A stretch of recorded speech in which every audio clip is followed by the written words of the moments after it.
Good morning, everyone. In the previous class, we have started with wireless LAN physical layer. I hope you remember. Wireless LAN is the physical layer start ಮಾಡಿದ್ವಿ. ಅದರೊಳಗಡೆ already the first format has been completed. That is the legacy 802.11, which works on three different techniques. One is frequency hopping spread spectrum, and the other one is direct sequence spread spectrum, and another one is infrared. All the three techniques provide the speed of 1 or 2 Mbps.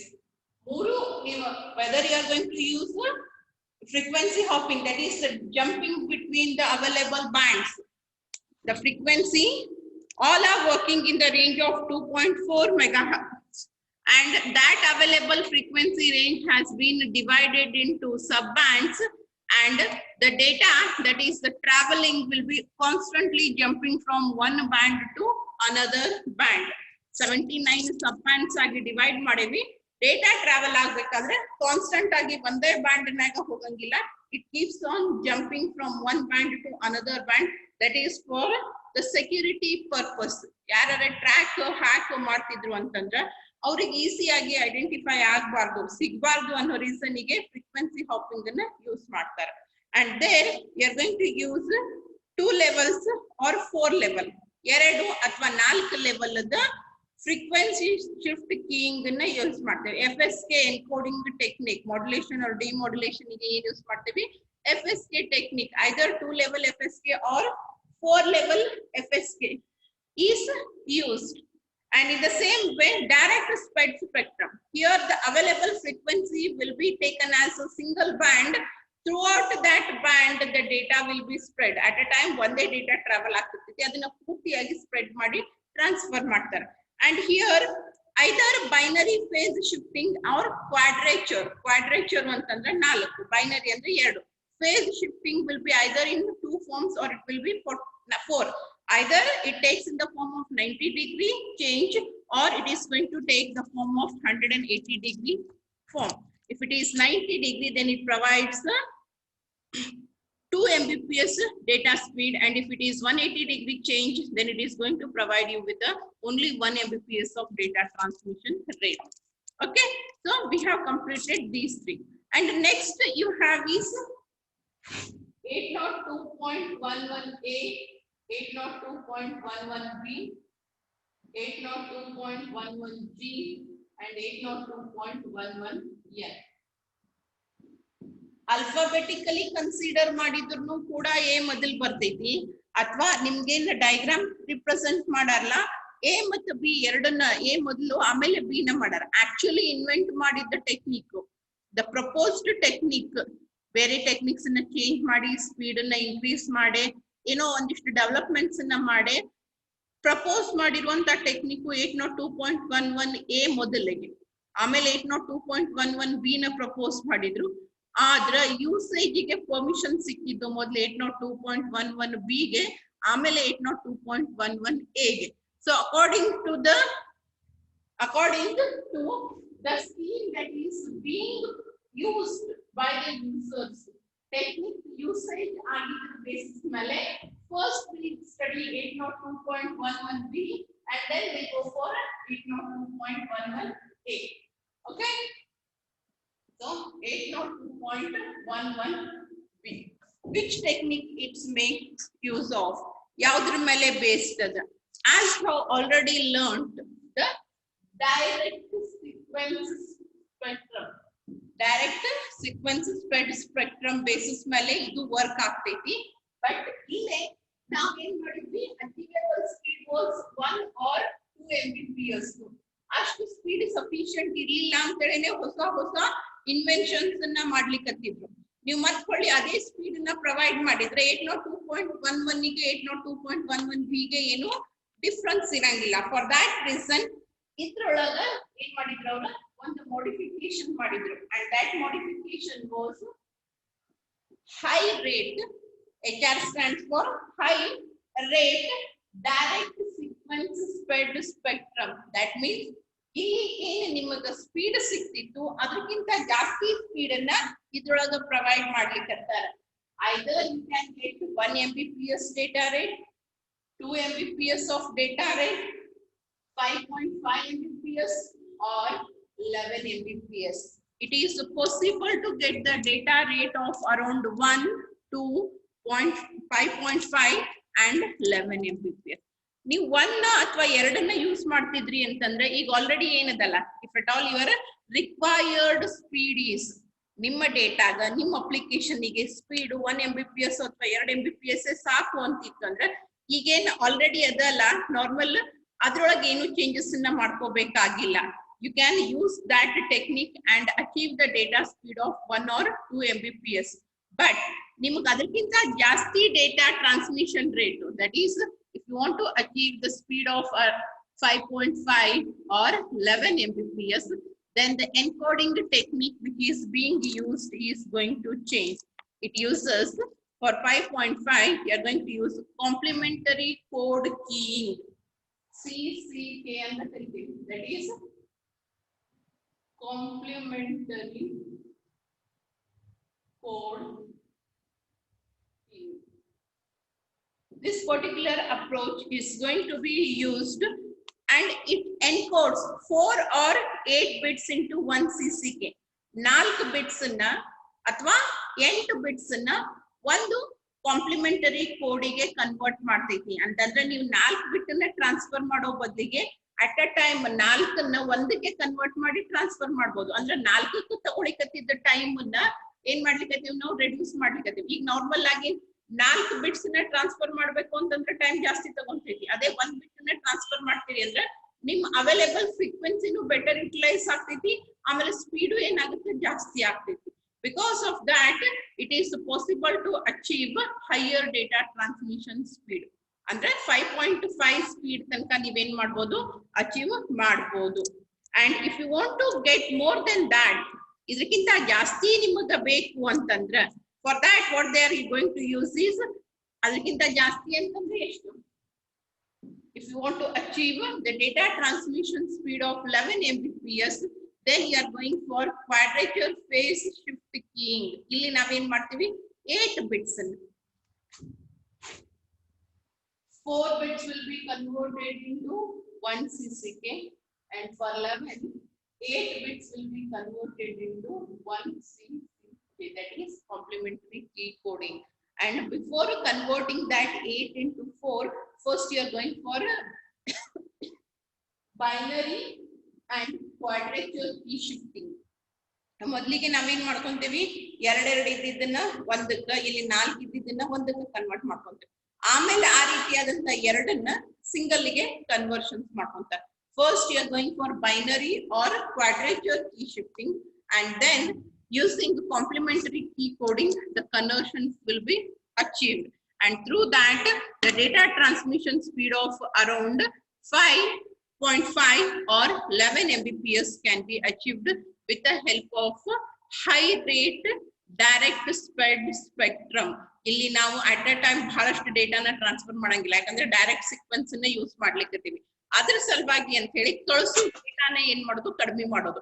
4 ಕಳಿಸಬೇಕಾಗಿತ್ತು, instead of that it will be converted into a single complementary code and then it will be transmitted. ಅದರಿಂದಾಗಿ ಕೂಡ ನಿಮ್ಮ data transmission speed ಅನ್ನ ನಾವೇನ್ ಮಾಡಬಹುದು high ಮಾಡಬಹುದು. This is one of the techniques that is used in the physical layer.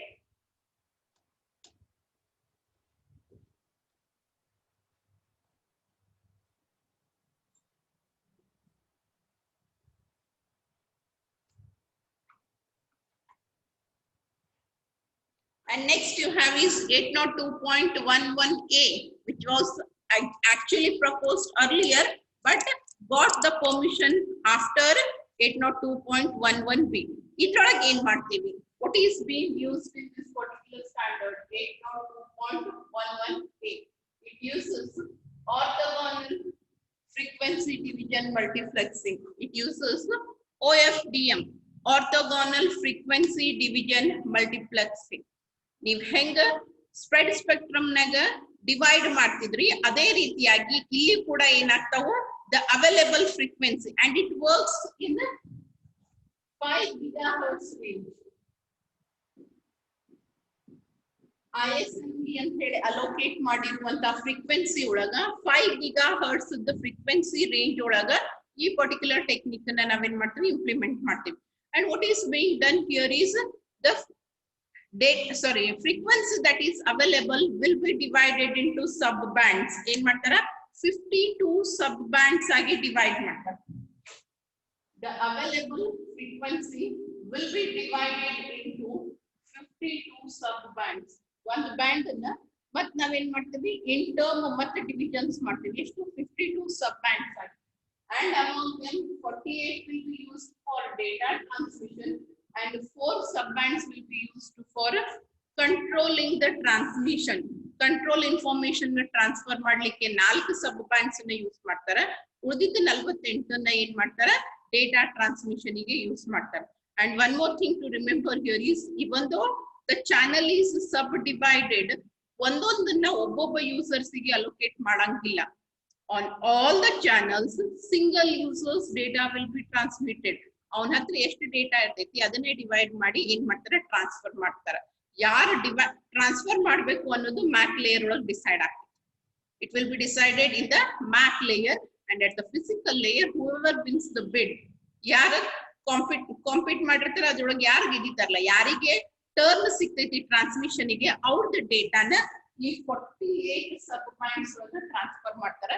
ಇನ್ನು ಉಳಿದಿದ್ದ 4 ಒಳಗೆ control information like timing synchronisation ಇರ್ಬೋದು ಅಥವಾ ಫ್ರೇಮ್ ಸ್ಟಾರ್ಟ್ ಆಯ್ತು ಸ್ಟಾಪ್ ಆಯ್ತು ಈ ರೀತಿಯಾದಂತ additional informations ಅನ್ನ ಟ್ರಾನ್ಸ್ಫರ್ ಮಾಡ್ಲಿಕ್ಕೆ ಯೂಸ್ ಮಾಡ್ಕೊಂತೀವಿ. And this is going to provide you with the data transmission speed of around 18 to 54.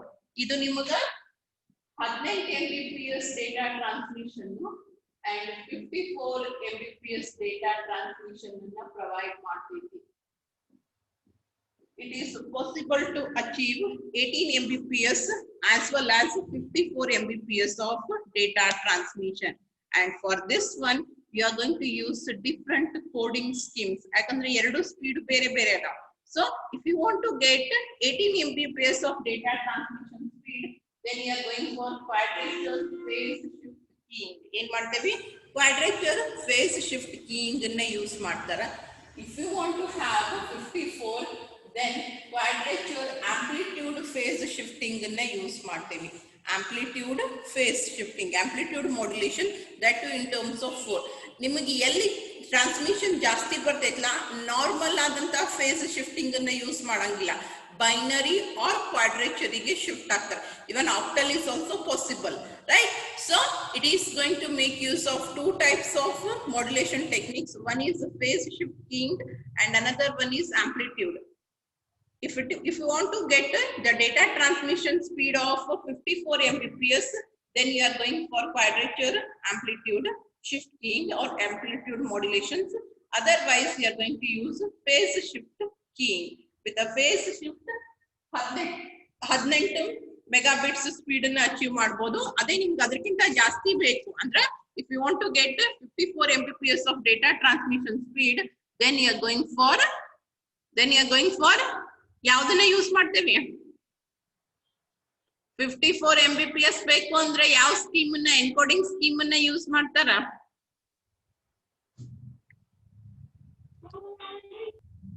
If you want to achieve the data transfer 802.11G and 11N.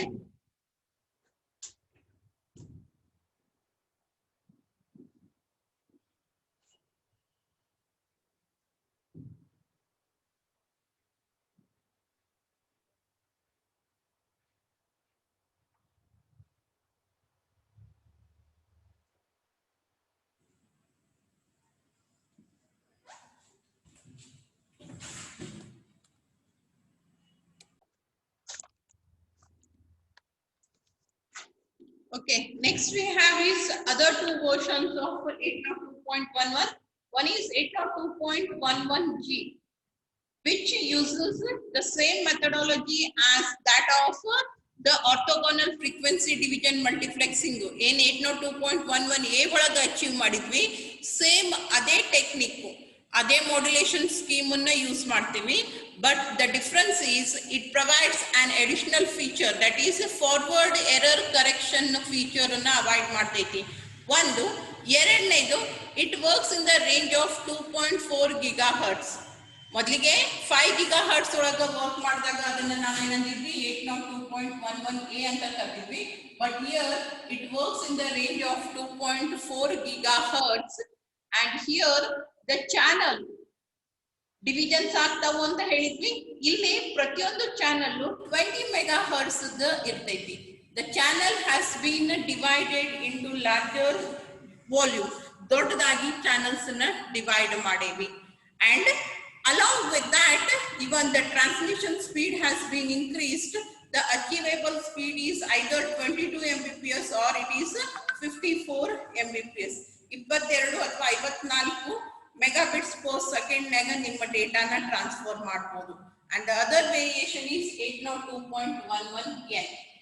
802.11n, and here the maximum data transmission rate is achieved, that is 100 Mbps. You can transfer the data at a speed of 100 Mbps.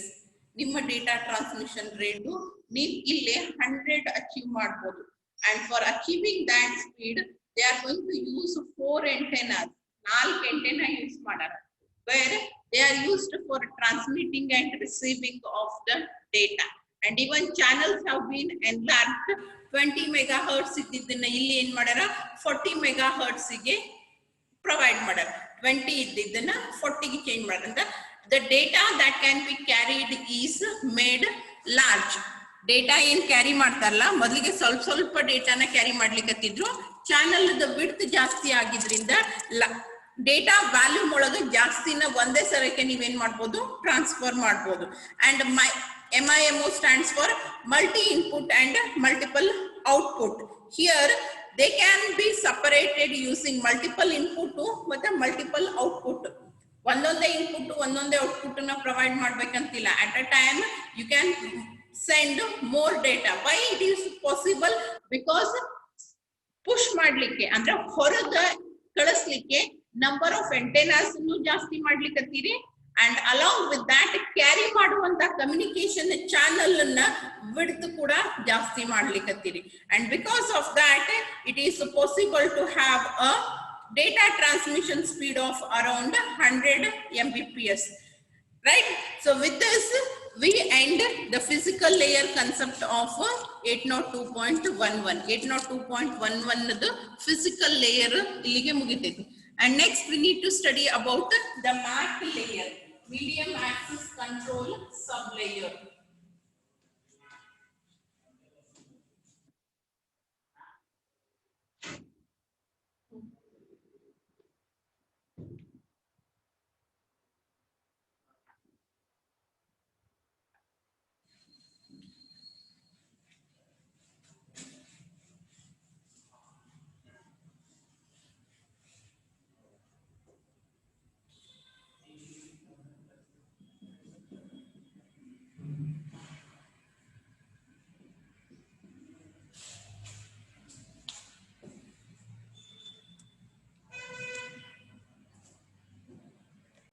Okay, next we'll start with the study of 802.11 MAC layer.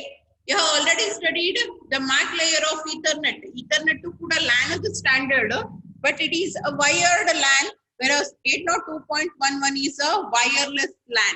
The main features of this particular configuration are, it always works in a half duplex mode. Half duplex mode andre enu anta nimgelargi gottada. It is possible to act as a sender as well as a receiver. One day system sender aginu act ಮಾಡಬಹುದು, receiver aginu act ಮಾಡಬಹುದು. That means you can transfer the data as well as you can receive the data, but not at the same time. ಒಂದೇ ಸರಿಗೆ transmission ಮತ್ತೆ receiving ಎರಡನ್ನೂ ಮಾಡ್ಲಿಕ್ಕೆ ಆಗಂಗಿಲ್ಲ. This is what is the first difference, because Ethernet ನಾಗ ನಿಮ್ಗೆ speed ಏನ್ ಬೇಕು ಅನ್ನೋ ಬೇಸಿಸ್ ಮೇಲೆ ಅಥವಾ ನೀವು ಕಮ್ಯುನಿಕೇಶನ್ ಲೈನ್ ಯಾವ್ದನ್ನ ಯೂಸ್ ಮಾಡ್ತೀರಿ ಅನ್ನೋ ಬೇಸಿಸ್ ಮೇಲೆ ಹಾಫ್ ಡ್ಯೂಪ್ಲೆಕ್ಸ್ ಮೋಡು ಮತ್ತು ಫುಲ್ ಡ್ಯೂಪ್ಲೆಕ್ಸ್ ಮೋಡು ಎರಡೂದ್ರೊಳಗೂ ವರ್ಕ್ ಮಾಡ್ಲಿಕ್ಕೆ ಬರ್ತಿತ್ತು. But in wireless LAN you cannot go for full duplex. It is only possible to have a half duplex communication. ಇನ್ನೊಂದು ಅಂತಂದ್ರೆ ರಿಸೀವ್ ಮಾಡ್ಕೊಂಡಿರುವಂತ ಸಿಗ್ನಲ್ ಏನದಲ್ಲ ನೀವು ಟ್ರಾನ್ಸ್ಫರ್ ಮಾಡ್ತೀರಿ, ರೈಟ್? ಅದು ಹೋಗಿ ಮುಟ್ಟೈತಿ ಅನ್ನೋದಕ್ಕ ನೀವೇನಾದ್ರೂ ಕೇಬಲ್ ಅನ್ನ ಸೆನ್ಸ್ ಮಾಡ್ತಿದ್ರಿ ಅಂತಂದ್ರೆ, if you keep on sensing the cable like in the wired, ನಾವು CSMA-CD ಯೂಸ್ ಮಾಡಿದ್ವಿ, ಕ್ಯಾರಿಯರ್ ಸೆನ್ಸಿಂಗ್, ಆಮೇಲೆ ಕೊಲಿಜನ್ ಡಿಟೆಕ್ಷನ್. ನಮಗ ಕೊಲಿಜನ್ ಡಿಟೆಕ್ಟ್ ಯಾಕೆ ಆಗ್ತಿತ್ತು ಅಂತಂದ್ರೆ ಎಲ್ಲರೇ ಏನಾರೇ ಆಯ್ತು ಅಂತಂದಾಗ ಅದ್ರದ್ದು ಸಿಗ್ನಲ್ ಸಿಗ್ತಿತ್ತು. ಬಟ್ ಇನ್ ವೈರ್ಲೆಸ್ ಲ್ಯಾನ್ ನೀವೇನ ಸಿಗ್ನಲ್ಸ್ ಅನ್ನ ವಾಪಸ್ ರಿಸೀವ್ ಮಾಡ್ಕೊಂತೀರಲ್ಲ, ಆ ಸಿಗ್ನಲ್ ಸ್ಟ್ರೆಂತ್ ಬಹಳ ಕಡಿಮೆ ಇರ್ತೈತಿ. Because external noise will be added, one thing. ಎರಡನೇದು, ಡೇಟಾ ಟ್ರಾವೆಲ್ ಆಗ್ತಾ ಆಗ್ತಾ ತನ್ನ ಸ್ಟ್ರೆಂತ್ ಅನ್ನ ಕಳ್ಕೊಂತೈತಿ.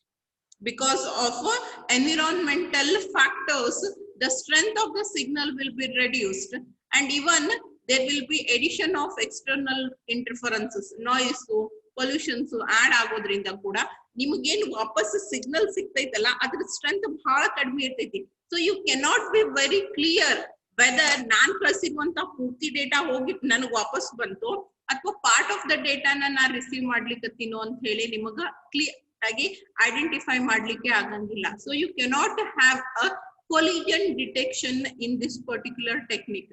ವೈರ್ಲೆಸ್ ಲ್ಯಾನ್ ಅನ್ನ ಯೂಸ್ ಮಾಡಿದಾಗ ಕೊಲಿಜನ್ ಡಿಟೆಕ್ಷನ್ ಮಾಡ್ಲಿಕ್ಕೆ ಆಗಂಗಿಲ್ಲ. And because of that they are going to, ಈಗ ಹೆಂಗ್ ನಾವು ಇದ್ರೊಳಗೆ ಹೇಳಿದ್ವಿ ಮಿನಿಮಮ್ ಫ್ರೇಮ್ ಲೆಂತ್ 64 ಬೈಟ್ಸ್ ತಗೊಂಡಿದ್ವಿ. ಯಾಕಂತಂದ್ರೆ ನಿಮ್ದು 64 ಬೈಟ್ಸ್ ಅಲ್ಲಿ ಹೋಗಿ ಮುಟ್ಟೈತಿ ಅನ್ನೋದು ನಿಮಗ ಗ್ಯಾರಂಟಿ ಸಿಗೋ ತನಕ ನಿಮ್ ಹತ್ರ ಡೇಟಾ ಇರ್ತೈತಿ ಟ್ರಾನ್ಸ್ಫರ್ ಮಾಡ್ಲಿಕ್ಕೆ. ಹೋಗಿ ಮುಟ್ತು ಅಲ್ಲಿವರೆಗೂ ಎಲ್ಲೂ ಏನು ಕೊಲಿಜನ್ಸ್ ಡಿಟೆಕ್ಟ್ ಆಗ್ಲಿಲ್ಲ ಅಂತಂದ್ರೆ ಅದರ ಅರ್ಥ you can be sure that next ನಾನು ಏನ್ ಕಳಿಸ್ತೀನಿ ಅದೆಲ್ಲ ಕರೆಕ್ಟ್ ಆಗಿ ಹೋಗಿ ಮುಟ್ತೈತಿ. ಯಾಕಂದ್ರೆ ಆಲ್ರೆಡಿ ನಾ ಟ್ರಾನ್ಸ್ಫರ್ ಮಾಡ್ಲಿಕ್ಕತ್ತೀನಿ ಅನ್ನೋದು ಎಲ್ಲರಿಗೂ ಗೊತ್ತಾಗೈತಿ ಅನ್ನೋ ಕಾನ್ಫಿಡೆನ್ಸ್ ಇರ್ತೈತಿ. So that you can continue the transmission. But ಆ ರೀತಿಯಾದಂತ ಯಾವುದೇ ಗ್ಯಾರಂಟಿ ವೈರ್ಲೆಸ್ ರೋಡ್ ಸಿಗಂಗಿಲ್ಲ. ಯಾಕೆ ನೀವು ವಾಪಸ್ ರಿಸೀವ್ ಮಾಡ್ಕೊಳ್ಳುವಂತ ಸಿಗ್ನಲ್ ಸ್ಟ್ರೆಂತ್ ಬಹಳ ಕಡಿಮೆ ಇರ್ತೈತಿ. And for that reason, what they do is they go for avoiding the collision rather than detecting the collision. Collision anna avoid ಮಾಡ್ತೀವಿ. That is what is the technique that is being used. CSMA/CA, carrier sense multiple access with collision avoidance. You're not going for detection of collisions, rather you use avoidance. Avoid ಹೆಂಗ್ ಮಾಡೋದು? CSMA technique ಅಂದ್ರೆ ಎಲ್ಲರಿಗೂ ಗೊತ್ತೈತಿ. Before transmitting the data you are going to sense the cable. ನಾವೇನ್ ಮಾಡ್ತೀವಿ? Cable ಅನ್ನ sense ಮಾಡ್ತೀವಿ. ಯಾರಾದ್ರೂ ಟ್ರಾನ್ಸ್ಫರ್ ಮಾಡ್ಲಿಕ್ಕತ್ತಾರೇನು? ಯಾರು ಟ್ರಾನ್ಸ್ಫರ್ ಮಾಡ್ಲಿಕ್ಕತ್ತಿರ್ಲಿಲ್ಲ ಅಂತಂದ್ರೆ ನಾವೇನ್ ಮಾಡ್ತೀವಿ? ನಮ್ ಡೇಟಾನ ಹಾಕ್ತೀವಿ. If it is non persistent ಇಲ್ಲ ಪರ್ಸಿಸ್ಟೆಂಟ್ ನಾನ್ ಪರ್ಸಿಸ್ಟೆಂಟ್ ಡಿಫ್ರೆನ್ಸ್ ಗೊತ್ತು ನಾವು. ಇನ್ನೊಂದು ಟೆಕ್ನಿಕ್ ನಾಗ ಏನ್ ಮಾಡ್ತೀವಿ? If it is idle also will think may be someone is competing, ನನ್ನಂಗೆ ಇನ್ನೊಬ್ಬನು ಯಾರ ವೇಟ್ ಮಾಡಕತ್ತಿರ್ಬೋದು, ಸ್ವಲ್ಪ ಹೊತ್ತು ವೇಟ್ ಮಾಡೋಣಂತ ಆಮೇಲೆ ಇದನ್ ಮಾಡೋಣ ಟ್ರಾನ್ಸ್ಫರ್ ಮಾಡೋಣ ಅಂತ. ಇಲ್ಲ ಅಂತಂದ್ರೆ ಬ್ಯಾಕ್ ಆಫ್ ಅನ್ನು ಮಾಡ್ತೇವೆ ನಾವು. ಒಂದ್ಸರಿ ಕೊಲಿಜನ್ ಆಯ್ತು ಅಂದ್ರೆ ಸೆಕೆಂಡ್ ಟೈಮ್ ಟ್ರಾನ್ಸ್ಫರ್ ಮಾಡೋಕ್ಕಿಂತ ಮುಂಚೆ ಏನ್ ಮಾಡ್ತೇವಿ? Will set a timer. ಇಷ್ಟು ಟೈಮ್ ತನಕ ವೇಟ್ ಮಾಡ್ತೀನಿ, ಅವಾಗೂ ಯಾರು ಟ್ರಾನ್ಸ್ಫರ್ ಮಾಡ್ಲಿಲ್ಲ ಅಂತಂದ್ರೆ ಟ್ರಾನ್ಸ್ಫರ್ ಮಾಡಿದ್ರಾಯ್ತು, ಇಲ್ಲಾಂದ್ರೆ ಇಮಿಡಿಯೇಟ್ ಆಗಿ ಟ್ರಾನ್ಸ್ಫರ್ ಮಾಡಿದ್ರೆ ಆಗಳೆದಂಗ ಕೊಲೈಡ್ ಆಗ್ತೈತಿ ಅಂತ ಹೇಳಿ. ಸೊ ಸೇಮ್ ಅದೇ techniques with little bit of variations you are going to use here. ಇಲ್ಲಿ ಏನ್ ಮಾಡ್ತಾರ ಅಂತಂದ್ರ whenever you want to transfer the data, you in the sense a station wants to transfer the data, it senses the radio frequency range. ಆ range ಒಳಗೆ ಯಾರೇ transfer ಮಾಡ್ಲಿಕ್ಕತ್ತಾರೇನೋ ಅನ್ನೋದನ್ನ ನೋಡ್ತೈತಿ. if nobody is involved in the communication, direct ಆಗಿ ಅದು ಏನ್ ಮಾಡಂಗಿಲ್ಲ, transmission ಮಾಡಂಗಿಲ್ಲ. ಅದ್ರ ಬದಲಿಗೆ ಬ್ಯಾಕ್ ಆಫ್ ಟೈಮರ್ ಅನ್ನ ಸೆಟ್ ಮಾಡ್ತೈತಿ. ಇಷ್ಟು ಹೊತ್ತಿನವರೆಗೂ ನಾ ಕಾಯ್ತೀನಿ. Consider it will be between 0 and 15 seconds, microseconds set ಮಾಡ್ಕೊಂಡಿರ್ತೀವಿ. ಅದನ್ನ ಸೆಟ್ ಮಾಡ್ಕೊಂಡಾಗ ಆ ಪರ್ಟಿಕ್ಯುಲರ್ ಟೈಮ್ ಒಳಗ ಯಾರು ಟ್ರಾನ್ಸ್ಫರ್ ಮಾಡ್ಲಿಲ್ಲ ಅಂತ ಆ ಟೈಮರ್ ಏನಾಗ್ತೈತಿ? It's like a count down. It keeps on decreasing. Okay, 10 ಗೆ ಸೆಟ್ ಮಾಡಿದ್ರಿ, 10, 9, 8, 7. ಓಕೆ, 7 seconds ಆದಾಗ ಇನ್ನೊಬ್ರು ಯಾರೋ ಡೇಟಾ ಟ್ರಾನ್ಸ್ಮಿಷನ್ ಅನ್ನ ಸ್ಟಾರ್ಟ್ ಮಾಡಿದ್ರು. You can sense that, right? ಅವಾಗ ಆ ಟೈಮರ್ ಏನಾಗ್ತೈತಿ? ಪಾಸ್ ಆಗ್ತೈತಿ. ನನ್ 7 seconds ಆದಾಗ ಬೇರೆ ಯಾರೋ ಟ್ರಾನ್ಸ್ಮಿಷನ್ ಸ್ಟಾರ್ಟ್ ಮಾಡಿದ್ರು. So what I will do is I will pass my timer. ಅವನ ಟ್ರಾನ್ಸ್ಮಿಷನ್, ಇಲ್ಲಿ ಟ್ರಾನ್ಸ್ಮಿಷನ್ ಅಂತಂದ್ರೆ not only data transmission, It includes transmission of data as well as receiving of the acknowledgement. ಇಲ್ಲಿ ನಮಗೆ ಯಾವುದೇ guarantee ಇರಂಗಿಲ್ಲ, ಯಾಕಂದ್ರೆ signal strength ಹೋಗ್ತಾ ಹೋಗ್ತಾ ಕಡಿಮೆ ಆಗ್ತೈತಿ. ಅದ್ರ ಸಲುವಾಗಿ ರಿಸೀವಿಂಗ್ ಸಿಸ್ಟಮ್ ಇಂದ ಅಕ್ನಾಲೇಜ್ಮೆಂಟ್ ಬಂತು ಅಂದ್ರೆ ಅಷ್ಟೇ ನಮಗೆ ಗ್ಯಾರಂಟಿ ಇರ್ತೈತಿ, okay data has been received properly ಅಂತ ಹೇಳಿ. ಅದ್ರ ಸಲುವಾಗಿ transmission involves not only transmitting the data, it also includes receiving of the acknowledgement from the receiver. ಹೋಗಿ ಮುಟ್ಟಿ ವಾಪಸ್ ಬರ್ಬೇಕು. ನಾನೇನ್ 7 ಸೆಕೆಂಡಿಗೆ ನನ್ನ ಟೈಮರ್ ನ ಪಾಸ್ ಮಾಡಿದ್ನಲ್ಲ, ಯಾರ ಟ್ರಾನ್ಸ್ಮಿಷನ್ ಅನ್ನ ಶುರು ಮಾಡ್ಯಾರ ಅವ್ರ ಟ್ರಾನ್ಸ್ಮಿಷನ್ ಕಂಪ್ಲೀಟ್ ಆಗೋವರೆಗೂ, ಅಂದ್ರೆ ಅವ್ರ ಡೇಟಾ ಹೋಗಿ ಮುಟ್ಟಿ ಆ ಕಡೆಯಿಂದ ಅಕ್ನಾಲೇಜ್ಮೆಂಟ್ ಬರೋವರೆಗೂ what I do, I stop my transmission. ಅಲ್ಲಿವರೆಗೂ ನಾನು ಏನ್ ಮಾಡ್ತೀನಿ, ನನ್ನ ಟ್ರಾನ್ಸ್ಮಿಷನ್ ಅನ್ನ held up ಮಾಡ್ತೀನಿ. And once it is received, I'll again start my timer. ಆ ಟೈಮರು 0 seconds ಗೆ ಬಂದು ಮುಟ್ಟಿದಾಗ I'll start my transmission. ಯಾರ್ದು ಮೊದಲ 0ಕ್ಕೆ ಬಂದು ಮುಟ್ಟೈತಿ ಅವರಿಗೆ ಮೊದಲ ಟ್ರಾನ್ಸ್ಮಿಷನ್ ಸಿಗ್ತೈತಿ, ಯಾರ್ದು ಆಮೇಲೆ ಬರ್ತೈತಿ ಅವ್ರು ಈ ರೀತಿ ಇನ್ ಬಿಟ್ವೀನ್ ಬಂದಾಗ ಏನ್ ಮಾಡ್ಬೇಕು, ವೇಟ್ ಮಾಡ್ಬೇಕಾಗ್ತೈತಿ. This is how the transmissions will be carried out. ಇಲ್ಲಿ ಎಲ್ಲಾರು ಇಂಡಿಪೆಂಡೆಂಟ್ ಆಗಿ ವರ್ಕ್ ಮಾಡ್ತಾರೆ. ನನ್ ಕೆಲಸ ನಾನು, ನಿನ್ ಕೆಲಸ ನೀನು. ನಿನ್ ಟೈಮರ್ ನೀ ಸೆಟ್ ಮಾಡ್ಕೊಂತಿ, ಟೈಮರ್ 0 ಬರೋವರೆಗೂ ವೇಟ್ ಮಾಡ್ತಿ. ಇನ್ ಬಿಟ್ವೀನ್ ಯಾರೇ ಬಂದ್ರು ಅಂದ್ರೆ ಅವ ನಿನ್ಗೆ ಹೇಳಂಗಿಲ್ಲ ನಾ ಟ್ರಾನ್ಸ್ಫರ್ ಮಾಡ್ಲಿಕ್ಕತ್ತೀನಿ ನೀ ವೇಟ್ ಮಾಡು ಅಂತ ಹೇಳಿ. You will realise by yourself and you will pass your timer. That means the work is evenly distributed. Coordination ಆಗ್ಬೇಕು, ಕೊಲಿಜನ್ಸ್ ಆಗ್ಲಾರ್ದೆ ಇರೋ ಕೆಲ್ಸನ ಎಲ್ಲಾರ್ಗೂ ಇವನ್ ಆಗಿ ಡಿಸ್ಟ್ರಿಬ್ಯೂಟ್ ಮಾಡ್ಯಾರ. ಈ ರೀತಿಯಾದಂತ ಇವನ್ ಆಗಿ ಎಲ್ಲಾರ್ಗು ಡಿಸ್ಟ್ರಿಬ್ಯೂಟ್ ಮಾಡಿರುವಂತ ಪ್ರೊಸೀಜರ್ಗೆ ನಾವೇನಂತೀವಿ, ಡಿಸ್ಟ್ರಿಬ್ಯೂಟೆಡ್ DCF ಅಂತ ಹೇಳಿ ಕರೀತಾರೆ. That is distributed coordination function. there is no centralized system or there is no controlling authority in this particular technique. ಅದನ್ನ ನಾವೇನಂತ ಕರಿತೇವಿ, ಡಿಸ್ಟ್ರಿಬ್ಯೂಟೆಡ್ ಕೋಆರ್ಡಿನೇಷನ್ ಫಂಕ್ಷನ್ ಅಂತ ಕರಿತೇವೆ. and there is another mode of communication which is called as PCF, that is point coordination function. ಅಂದ್ರೆ ಇಲ್ಲಿ ಒಂದು centralised system ಇರ್ತೈತಿ, like your access point.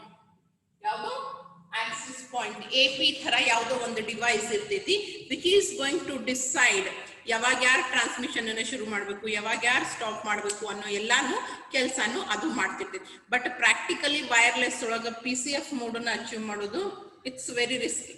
ಅದಕ್ಕಿಂತ ಜಾಸ್ತಿ ನಾವು ಜಾಸ್ತಿ ಯೂಸ್ ಮಾಡುವಂತಹದ್ದು DCF, that is distributed coordination function ಅನ್ನೇ ಯೂಸ್ ಮಾಡ್ತಾರೆ. ಎಲ್ಲರೂ ತಾವು ಕೆಲಸನ ಮಾಡ್ಕೋಬೇಕು. ಅದನ್ನ ರಿಪ್ರೆಸೆಂಟ್ ಮಾಡ್ಲಿಕ್ಕೆ ಒಂದು ಡೈಗ್ರಾಮ್ ಅದ, that is distributed coordination function ಅನ್ನ ತೋರಿಸೋದು. CSMA CA, carrier sense multiple access with collision avoidance. ನಾನೇನ್ ಹೇಳಿದ್ನಲ್ಲ, ಟೈಮರ್ ಸೆಟ್ ಮಾಡ್ತೇವಿ, ಟೈಮರ್ 0 ಬರೋವರೆಗೂ ವೇಟ್ ಮಾಡ್ತೇವಿ. ಇನ್ ಬಿಟ್ವೀನ್ ಯಾರೇ ಬಂದ್ರು ಅಂದ್ರ ಅವ್ರ ಟ್ರಾನ್ಸ್ಮಿಷನ್ ಕಂಪ್ಲೀಟ್ ಆಗಬೇಕು. Transmission means data transmission as well as acknowledgement. ಅದನ್ನ ರಿಪ್ರೆಸೆಂಟ್ ಮಾಡ್ಲಿಕ್ಕೆ ಒಂದು ಡೈಗ್ರಾಮ್ ಅದ, ಅದೀಗ ಕಂಪ್ಲೀಟ್ ಆಗಂಗಿಲ್ಲ. I will explain it in the next class. Easy ಅದ, ಡೈಗ್ರಾಮ್ ನೋಡಿದ್ರನ್ನ ತಿಳಿತೈತಿ ಏನಾಗ್ಲಿಕ್ಕತೈತಿ ಅಲ್ಲಿ ಅಂತ ಹೇಳಿ. Go through that particular diagram once and we'll continue in the next class.